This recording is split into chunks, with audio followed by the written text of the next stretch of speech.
Take a look at this photo of Prime Minister Narendra Modi. A few weeks ago, he issued a direct warning to curb consumption. The media quickly linked this caution to the ongoing conflicts in West Asia, assuming the focus was entirely on oil and gold prices. But the data points somewhere else entirely. The true crisis threatening the Indian economy is brewing 12,000 kilometers away, deep in the Pacific Ocean. If you look closely at the surface of the Pacific, you'll see a massive patch of water that is rapidly churning and warming up. Meteorologists are tracking an anomaly that is projected to hit by 2026. Forecasters expect the ocean's surface temperature in this region to spike by 2.5 degrees Celsius above normal. At that level, it triggers what scientists call a Super El Niño, and this specific forecast positions it to be the strongest in recorded human history. An ocean current on the other side of the planet might sound like a scientific curiosity. Yet it poses a direct existential threat to the livelihoods of 600 million Indians. It does this by attacking the one asset the country's rural economy simply cannot function without: water. Despite being the fifth largest economy in the world, packed with tech hubs and foreign investment, India's foundation is firmly rooted in the dirt. A full 43% of the nation's entire workforce is employed directly in agriculture. You can see the fatal vulnerability of that workforce right here. This farmer is examining dry, cracked earth, a reality for huge portions of the country, because 44% of Indian farmlands have zero access to canals, tube wells, or irrigation schemes. Every seed planted in those fields relies entirely on natural rainfall.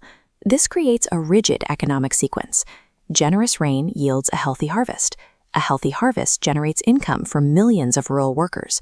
Those workers then use that cash to buy tractors and daily goods, which keeps the urban factories running.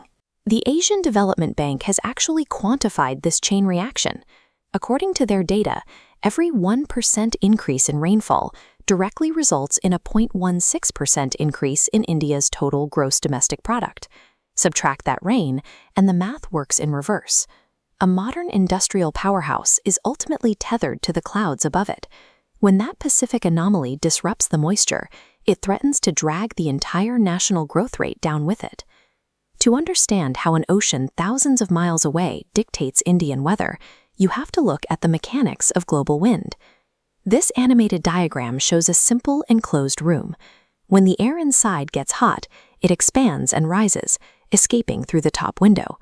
That rising action leaves behind an empty vacuum, known as a low-pressure zone. To fill that vacuum, heavy, cool air from outside, a high-pressure zone, rushes in through the bottom. Now watch what happens when we scale that concept up. Between March and May, the Indian subcontinent bakes under the sun, acting just like that hot room. The scorching heat causes the air over the landmass to rise, leaving behind a massive continental low-pressure vacuum. Right next door is the relatively cool Indian Ocean. Just like the cool air rushing into the bottom of our room, this oceanic high-pressure system races northward to fill the vacuum over the land. As it travels, it scoops up moisture and dumps it across the country. But the monsoon actually relies on a second engine. Moving east across the map to the Pacific, you'll see a series of steady, powerful gusts known as trade winds. In a normal year, these winds push a massive pool of warm surface water westward, pinning it right up against Indonesia. Because that Indonesian water is so warm, it acts exactly like a second hot room. It creates another giant low-pressure vacuum right next to India, which acts as a powerful suction force, pulling even more moisture out of the surrounding oceans and driving it toward the subcontinent. The seasonal rains aren't localized weather phenomena. They are the output of a highly synchronized, dual-engine atmospheric machine that requires perfectly balanced pressure systems across the globe to keep 1 billion people fed. This perfectly balanced system breaks down during an El Niño. Look at the Pacific trade winds here. They weaken or collapse entirely. Without that steady push, the enormous pool of warm water stops moving west and sloshes all the way back across the ocean to the coast of South America. That single shift triggers a 3-point failure. First, the global temperature rise associated with El Niño heats up the waters of the Indian Ocean. It stops being a cool, high-pressure zone. With the temperature difference between the land and the sea shrinking, the wind loses its physical reason to rush inward, and the primary moisture pipeline shuts down. Second, the engine actively works against itself. With the warm pool gone, the airspace over Indonesia cools down and transforms into a high-pressure zone.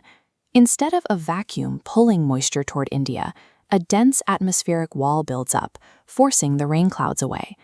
Finally, with the trade winds dead, the minimal rain that does manage to reach the fields arrives weak, late, and incredibly patchy.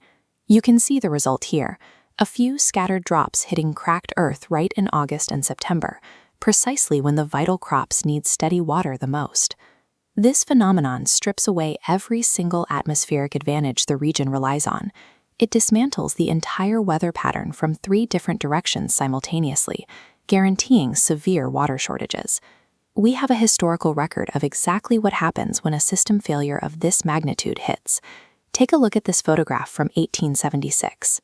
During that year, a Super El Niño with the exact same temperature anomalies caused consecutive monsoon failures in India, triggering a famine that killed millions. A mass starvation event on that scale is highly unlikely to happen today. Over the last century, the state has built massive fail-safes designed specifically to prevent an absolute food collapse. You can see that preparation in these massive industrial silos. As of recent audits, the Food Corporation of India is sitting on over 600 lakh tons of wheat and rice. That is nearly 3 times the mandatory buffer required to keep the population fed through an emergency. While those reserves will keep the death toll down, they cannot fix the core economic fracture. Stockpiled grain feeds people, but it does not generate rural income. When the crops die in unirrigated fields, the farmers still lose their entire livelihood for the year. That loss of income sets off a domino effect. When 600 million people suddenly have no cash to spend, demand plummets. Factories slow down, supply chains stall, and the economic damage radiates out from the rural villages straight into the urban financial centers. To protect the economy, the agricultural sector has to decouple itself from the sky.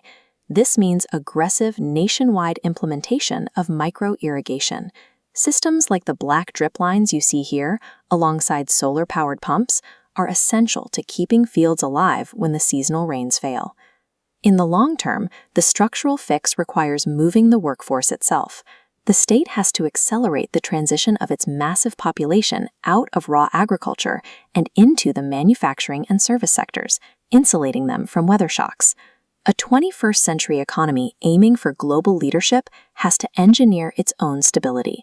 The nation's growth cannot remain hostage to a random patch of warm water churning halfway across the planet.